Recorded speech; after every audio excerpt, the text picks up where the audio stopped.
let's face it, I think that white men definitely had a benefit throughout hundreds of years. And so that now that there's a little bit more equality with women or with people of color, white men are kind of realizing they're maybe not at the top of the food chain, and they're pushing back, and they're not sure where they belong or what their purpose is. I think as online dating has gotten more prevalent, I think people have learned how to lie. So Julie Seyler, your book is called Gluten for Punishment. But before we talk about that, I'm going to take an opportunity to reveal your personality and your deep, dark secrets. Tell me first, though, why do people call you the Two Bit Tart? That actually is a deep, dark secret. That came from being a rebellious teenager and my dad definitely being from an older generation.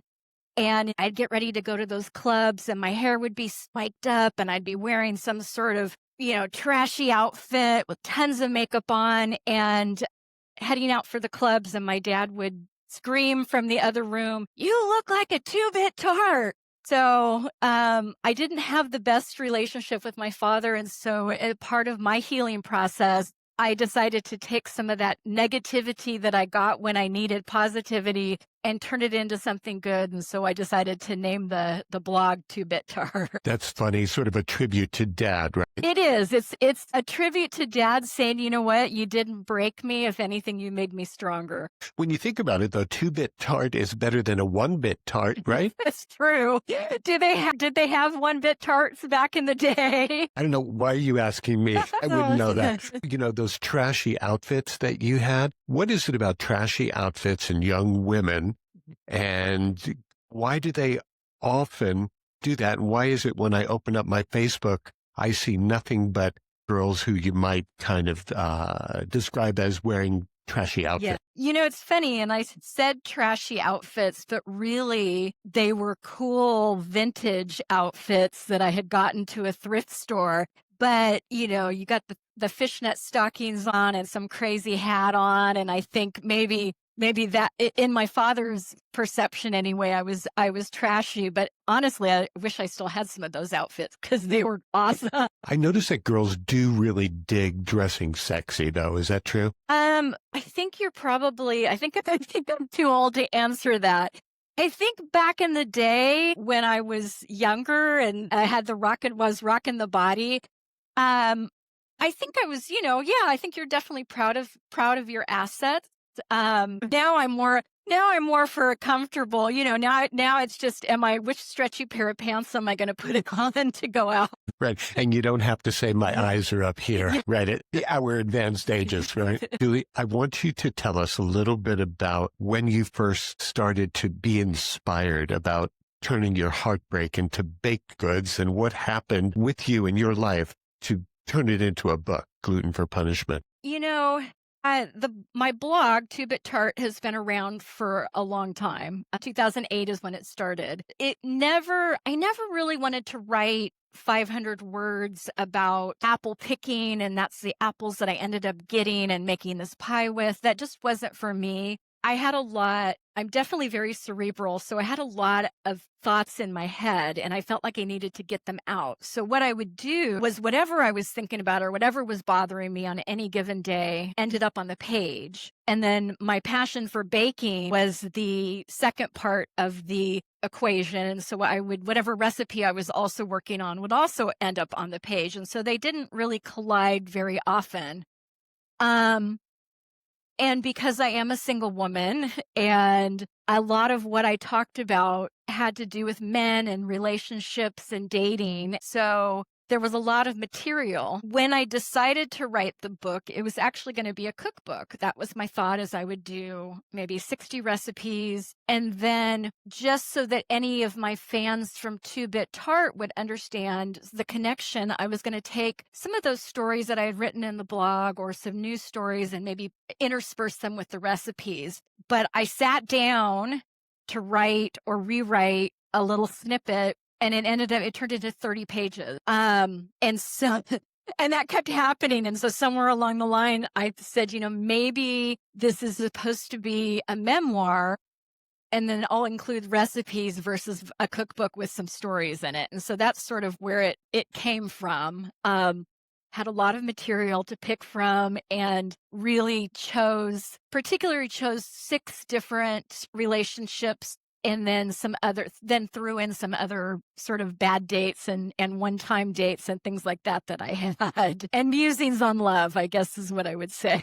So instead of crying into your pillow like many people have done after a failed romance, you just decided to get into the kitchen and start baking. What I do is I'm crying into my pillow, and then I think, cookies would go really well with this pity party. And so then I end up in the kitchen baking up something to help me process what's going on, but then B, give me something sweet and comforting at the end of the process. To your most recent treat that you've baked that's come out of your oven that we can all kind of ooh and ah over?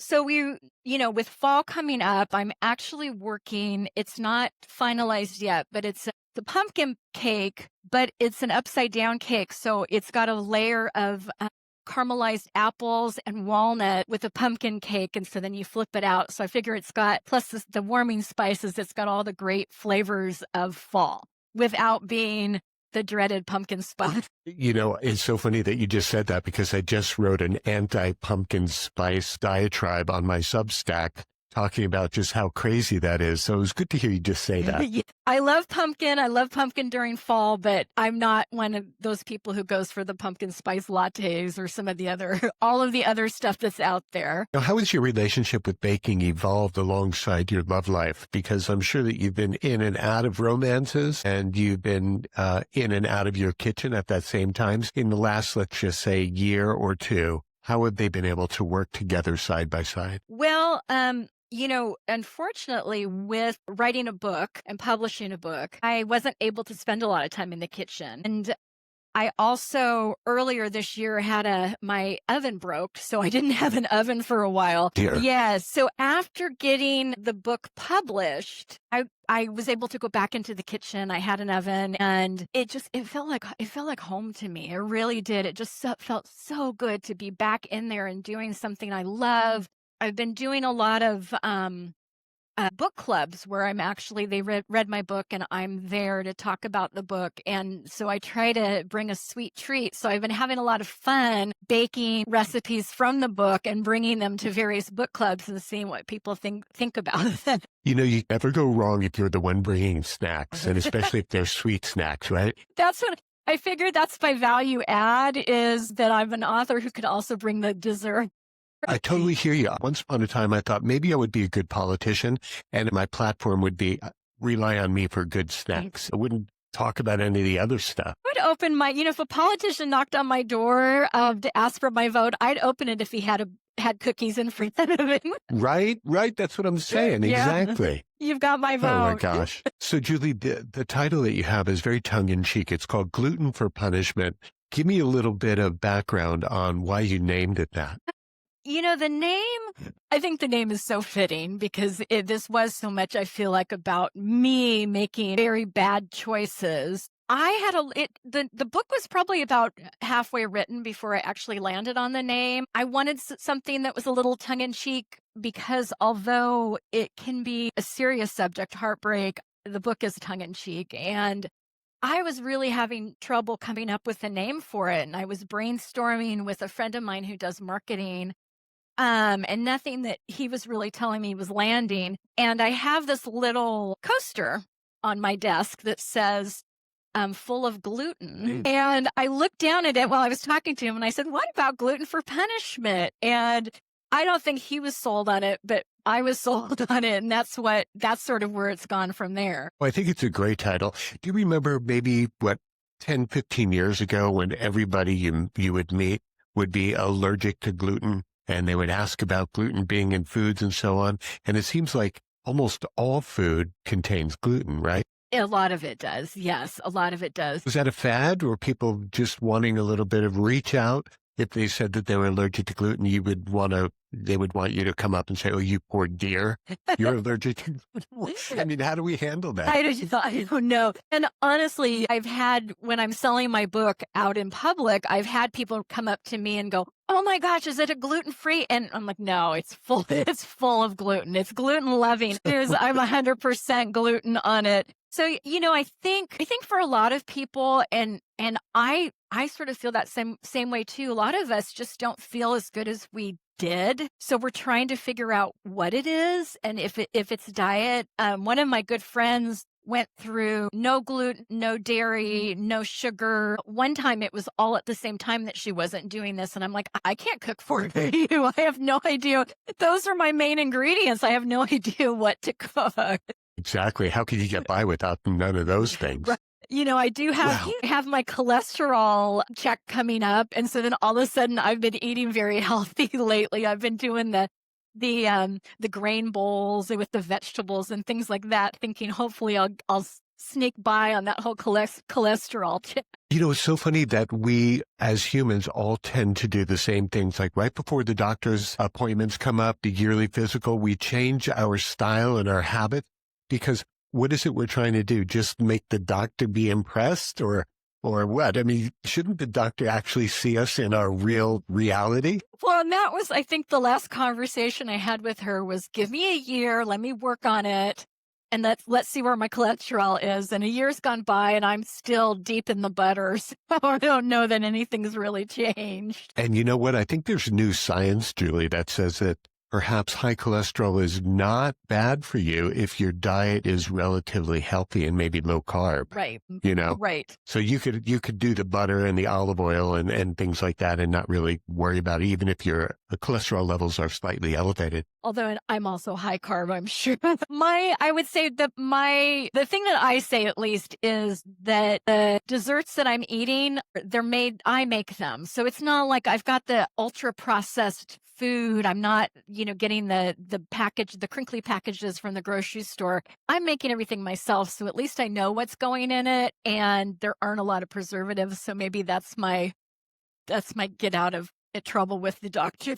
Right. Now, for some of our audience who are really food forward, are you utilizing various different specialty ingredients like regular all-purpose flour, or are you going with the more fancy flours and the more fancy sugars and vanilla beans? And tell us about the ingredients that you prepare to use. It depends. So I do love playing with flours and things like that, especially when I'm baking breads. On a day-to-day basis, I do use all-purpose flour. I do like vanilla bean, and I tend to use it. I'll scrape the seeds into whatever I'm baking. Then I take the pod and stick it in some sugar, and you get vanilla sugar out of that, and you can use that. Right. I'm always looking for something new or something different. I love using cardamom and rose, and a lot of the recipes actually in the book have that combination because that's a favorite for me. Trying different kinds of cinnamons. I have a friend of mine just got me some Ceylon cinnamon, so I'm literally taste testing side by side, and there's a difference. When you get the spices, do you get them whole and then roast them and grind them or that kind of thing? Or are you getting them already pre-powdered? Depends on what I'm making. So yeah, I do have a mortar and pestle and I do grind, and I usually always roast my spices because I think it really does bring out the flavor, especially if you're getting something from the market. You don't know how long it's been sitting on the shelf. And so I think it helps a lot to get them roasted and bring that flavor out and those oils out. And I guess, utilizing vanilla bean is definitely the way to go. I know a lot of chefs who've been using vanilla powder over the past few years. Is that something you've experimented with? Used vanilla powder in a restaurant setting, but that is it. I don't have any at home. I have the beans and I have the paste, and then I have the regular vanilla extract. And so depending on what I'm making, whether it's going to make a huge difference or not, really depends on what I decided to use. And I guess also including everyday simple ingredients is going to be easier for a recipe book like yours because that allows you, the typical reader or cook, to go ahead and do it in their own kitchen. Right. I mean, I definitely do have things that you need to order online or go to a Middle Eastern market for and things like that. But in general, most of my ingredients are pretty accessible. Since you've described your love life as a recipe for disaster, and I guess Is that in your book or your bio? I'm not quite sure, but what's the most hilarious disaster related to your dating life that you could highlight right now? I have had so many, and I think that they're ones that people could relate to. I had one of my rules, one of my first date rules, especially with online dating, is that you're meeting for drinks or coffee because then if things go wrong, you can get out of there really quickly. I had somebody that was 2 hours away. They were driving down to see me. I didn't think it was fair to just meet them for drinks or coffee, so I met them for dinner. And it was the most excruciating dinner I think I've ever had. He did not say a word. So I would ask him, you're trying to get to know somebody, asking him a question, and I'd get a one-word answer. And then he'd Mm. stare at me, blinking, and and then I was searching for things to talk about. That was sort of my rule. That was that was telling me that my rule is there for a reason and to never do that again. I Oh, yeah. had another date where as soon as I showed up, the man would not stop touching me. So touching my arm, touching my leg, being my back, my hair. I didn't know him. And I was, slowly inching over, trying to finish my wine as quickly as possible to get out the door, and just surprised that he felt that was okay. And then I got it, I was maybe 10 minutes from my house, and on the drive home, I got a text from him saying, "Good night, sweetheart." Like, sweetheart, I barely met this guy. He moves very quickly. And, now that I'm a little older and wiser, that's like sort of love bombing material, which is not, it's sort of the big red flag. So I did not date him again. I did not date the other gentleman neither one of them got a second date. In this day and age, it seems that it would be so much easier to kind of suss out a potential date because of the online dating. You have an opportunity to see how well the man communicates. And if you can't tell that, through the typing back and forth and the chatting like that, then it's probably not even worth it to meet someone for coffee, is it? That was my sort of why I was doing the online dating, is I felt like there are certain non-negotiables for me. What's your political leaning? What's your philosophy about life? Like, things like that I felt like I could very quickly sort of say, no, no, no, no, no, yes. I think as online dating has gotten more prevalent, I think people have learned how to lie on dating. I think they've Right. learned to use it as a tool. And so now I don't believe anything that anybody said.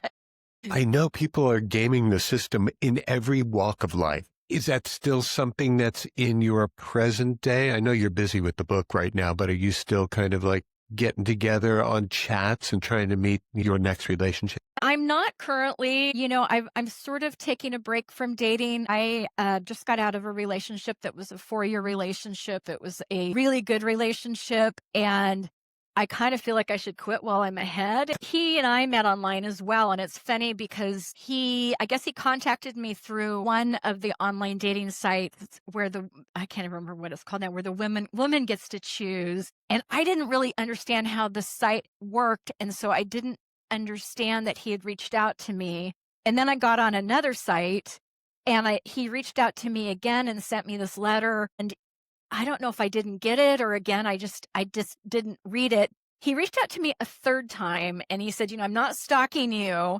The stalkers always say I that. know. He wrote me this great, he really wrote me this great letter. He's like, "I just don't know if you got my 2 other messages, and I won't bother you again if this is not your thing." And he took time to actually write a letter, which I don't know if you do the online dating thing. That within itself is amazing. Usually it's a sup or hey. So for him to take the time to write this, there was, multiple paragraphs. It meant a lot. And we ended up dating for 4 years. So that was, Oh, that's very, very cool. I chose correctly on that one.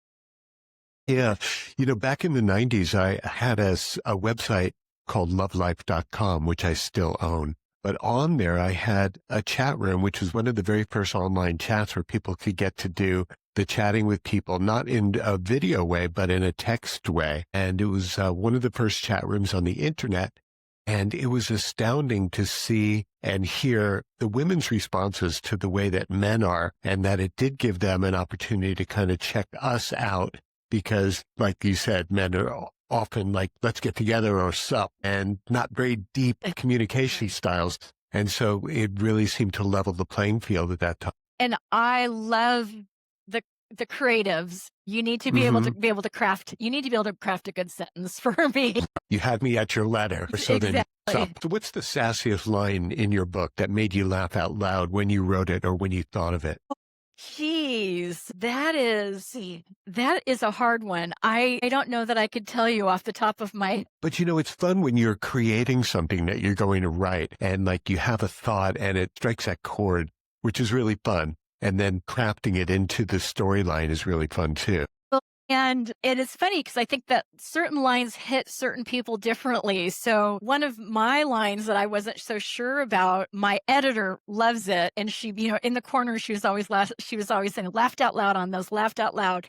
So I think it depends, and I hate that I can't come up with one. Let me just say, there's so many sassy lines in there, I can't pick my favorite. It is. It's kind of sassy and sexy, isn't it? It is. It is. I lay it all out on the table. There aren't any scenes where I'm actually laying out on the table, but You see, had you done that, maybe the book sales would explode. exactly. But there is, some of my neighbors have read it, and people who I know well have read it. They're like, "You don't leave anything out," and I really didn't. Although I describe things in detail and go into things in depth, I don't think that I've experienced anything that other people in their private life haven't experienced anyway. So I'm like, let's be adults about it and let's get over it. We all do it. So I'm getting the sense that you're not the person to come to related to dating, but definitely related to baking. You are the person to come to. I like talking about baking. I would say if you come to me for dating, I'll tell you what not to do. I'm an expert on what not to do. Exactly. Now, tell everybody, is chocolate all that it's cracked up to be as far as aphrodisiac qualities and styles? I'm not a huge fan of chocolate. Do I know. Back in the days, probably in the early 80s, maybe early 90s, when I was kind of first starting to get my bake on, I had chocolate cookbooks and I was doing a lot with chocolate. And now when I don't bake with it very often, or if I do, something's just dipped in chocolate, or even going out to a restaurant, whatever's on the menu that's chocolate is usually not the thing that I So there are not a lot of chocolate recipes in the book? There is an entire section on chocolate, and there's a reason for it. But all of those they're not pure chocolate. So they're either, I did a chocolate tiramisu cake, or there's a tart that has a pistachio crust. It has a chocolate layer, and then it's got raspberry, and it's served with raspberry coulis on it. So it's it's chocolate as an accent is what I would say. Me.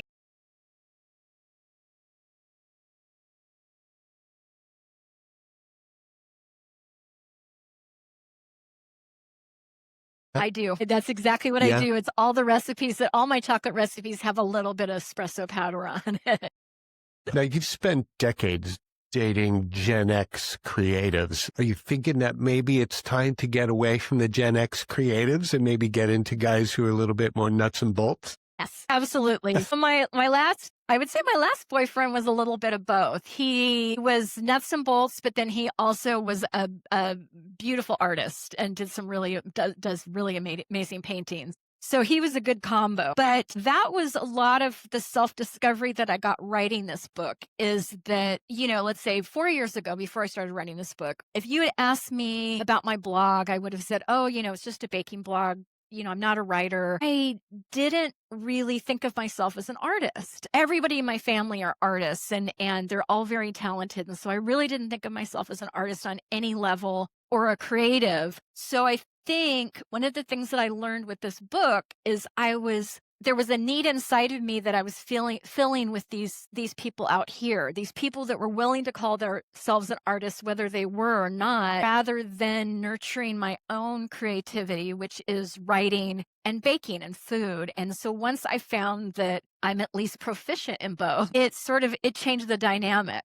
And so I'm not sure what I'm looking for in my next relationship, but I think it's very different. And that was what my last relationship was, very different than anybody I dated before. And it was much more successful. We're still very good friends. We're still very good friends. We text a few times a week and send memes to each other back and forth and chat about each new episode of Great British Baking Show that's on right now. And could you believe what happened? So do you believe in happy endings, or are sweet endings good enough for you? I think sweet endings are probably good enough for me. I think those are my happy endings. I think a happy ending is possible, but from what I've experienced, not only myself, but through other people, I think they're few and far between. Now, Gen X, I'm assuming that you're in Gen X yourself. Do you think that if that's the case, that maybe you guys were brought up in a kind of a different way than boomers, in that love was not as important and future with another person was not as important as, let's say, career or your interior feelings to move forward? Absolutely. I grew up in the typical nuclear family with my mom who stayed home and didn't drive, and my dad who went to work every day and didn't really interact much with his kids. And my mom was stifled, and you could see that she was stifled, that she was a smart woman and she wanted to do more, but this was sort of her life. Women like me who were able to push off deciding whether they wanted to get married or not. At the time, at 20, I didn't know I didn't want to get married, but follow a career, follow my bliss, do things for myself. I bought my first house at 22. It was empowering. And I think it definitely changed the way that I looked at relationships. And I think as we are getting into the millennials and beyond, I think they're even looking more differently at relationships and whether or not it makes sense for them. And I actually feel that maybe I was a little apathetic for a long time about the doors that were open to me, because I didn't realize that, women couldn't get a credit card on their own before the 80s, situations like that. So I didn't realize what had been fought until things are starting to get taken away now. And now I'm finding my voice, and I'm finding that, that we need to speak out about women's empowerment. Right, right. Do you think that it's something that's being stifled somewhat in the environment that's going on today versus how it was maybe prior to COVID? I think some of the movements that have been happening recently we are moving in the wrong direction. Absolutely. Mhm. And part of this comes out in the book as well, is I didn't really know about the MGTOW and incel men's movements until I dated somebody that was secretly involved in that. And I didn't realize there was that kind of hate out there towards women just trying to make something else of themselves besides just being a wife and a mother. What was that hate revolved around? Was it that certain people believe or think that women get opportunities that they didn't or don't? Or how does that work? Because I don't know much about this at all. I think it's a lot of different things. I mean, I think it's stirring the pot for young men who don't have a clear path anymore. I think that, let's face it, I think that white men definitely had a benefit throughout hundreds of years. And so now that there's a little bit more equality with women or with people of color, white men are kind of realizing they're maybe not at the top of the food chain, and they're not sure where they belong or what their purpose is. And so I think a lot of that is what feeds this anti-feminist, anti-feminine. We're not trying to overtake men. We just want to be at the same table. We just want to get the same, Yeah. we just want the same opportunities. We want the same pay. I'm retired now, but I actually ran a report of the pay gap between men and women when I started working until I ended working, and what my salary was throughout. And at the end of the time that I worked, and in my position, with the pay gap that was in place throughout this, man would have made $800,000 more than I did. Wow. Take it in there, you put it in the bank, you get interest on it. Imagine, like, that man's got well over $1 million more than I do doing my job just with the pay gap. That is changing now, finally. It is. And so that's all we want, is we just wanted to change and then not have people fighting against it. The world is really, really changing, because now that women have gotten into a really great groove in getting the positions they deserve and the pay that they deserve, we've got an entire number of generations of messed up young men having to do, I think, with a lot of increased anger and hostility. And of course, social media makes it much worse. It does, absolutely. Yeah. Let's shift gears. Do you have any tattoos? I do not. And welcome. and I love tattoo. I am all about a man with a tattoo. That like gets me that gets me going. What about a girl with tattoos? I love women with tattoos as well. I think tattoos are beautiful. And there's been a few that I've thought about getting, and I've actually never gone the route to actually get one. You never got drunk enough. So, and I was just about a week ago, I was just thinking about, I just need to just do it. Before it's too late, I just need to get one. Well, definitely check in with me when you do, because then we'll put another show together, because it seems that almost 50% of the U.S. adults have tattoos nowadays. So to not have one is almost like being in a minority. It is. And that was one of my boyfriends said that. He's like, it's really actually odd that you don't have one. After I graduated from culinary school, I thought about getting a little pork chop. As just a pork chop tattoo? Yeah, like a little French pork chop. And then that never happened. There's been a few other ones, but I just have not ever. And I actually have friends that are great tattoo artists, but I've just never done it. That's funny. You've got to get the pork chop tattoo. Now, what part of your body would you put it on? I was going to do it on my hip bone, actually. That was where I was thinking about doing it. So it kind of saved for only the most delicate circumstances. Maybe. I mean, I was thinking about a shoulder blade, a tattoo at one point as well. It's kind of funny. The author Franz Kafka, he did some drawings, and they were just little line drawings, and I always thought they were really awesome. And that was a tattoo that I always wanted to get because I never saw anybody else with it. And then I was at a beach party, and a friend of mine took off his shirt, and he had one of those tattoos on it. And I'm like, have you been in my head? What's going on here? So that was kind of off the table. I think I need to do it before someone else gets one or something. Go for it. Julie Seyler needs a pork chop tattoo. Maybe that could be the title of your next book. You can use it, no charge. I know. Julie, what have you eaten today? So because I'm retired, I get up a little bit later. I just had breakfast. A friend of mine gave me some apples from her apple tree. So I sauteed those with some little bit of cinnamon and put those over some oatmeal. So pretty simple. That sounds good. So you caramelize them a little bit, kind of a little bit brown. Yeah, a little brown, softer, a little bit of cinnamon, and nice warm oatmeal in the morning. It was great. People love oatmeal. It's a very comforting kind of food, isn't it? And again, trying to work on that cholesterol before my cholesterol test. Get a better cholesterol test and then revert back to the regular diet. No problem. I have some Belgian waffles in the fridge right now. So those are waiting for after the test. Okay, Doc. See you next year. Oh, gosh. And what will be for dinner tonight? So I'm doing a lot of grain bowls again, trying to be healthy. So I roasted a bunch of red bell peppers and some sweet potatoes. I've got some brown rice. I'll do that with some tomatoes and some feta cheese and like a garlic sauce. I think that's what the plan is. That sounds great. That sounds really good. Yeah, it's pretty tasty. I actually had it last night as well, and I've got some leftovers. So I think that's where I'm going. Now, so far with your book and so on, when you go out and you do book signings, is that an interesting experience for you? It is. I'm 100% an introvert. In my head, kind of quiet until you get to know me. Once you know me, you can't shut me up. Chatty. Yeah, I think I have to be, right? It'd be like that one date I had if I just sat here with a one-word answer. You wouldn't last very long in this world. Right. So it's definitely outside my comfort zone, but I do like it because, especially meeting people who have read the book, because this book talks to everybody a little bit different. Men and women, and they could relate to different parts of it. So even if they haven't been a serial monogamist and they got married early, there are other relationship things that they can relate to and they talk to me about. And I've heard that all over. And so when people say they connected with the book, that makes me super happy. That I love that part of it. But having to actually sort of hawk the book is probably not my most favorite thing to do.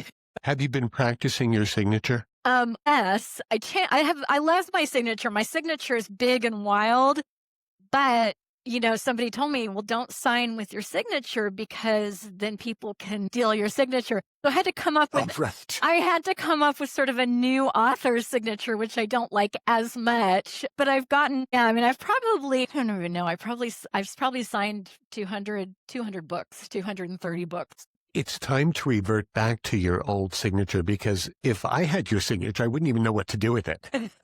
So, you should just stick with stick with what got you here. Yeah, I'm just afraid that people will be taking out home loans with my signature or something.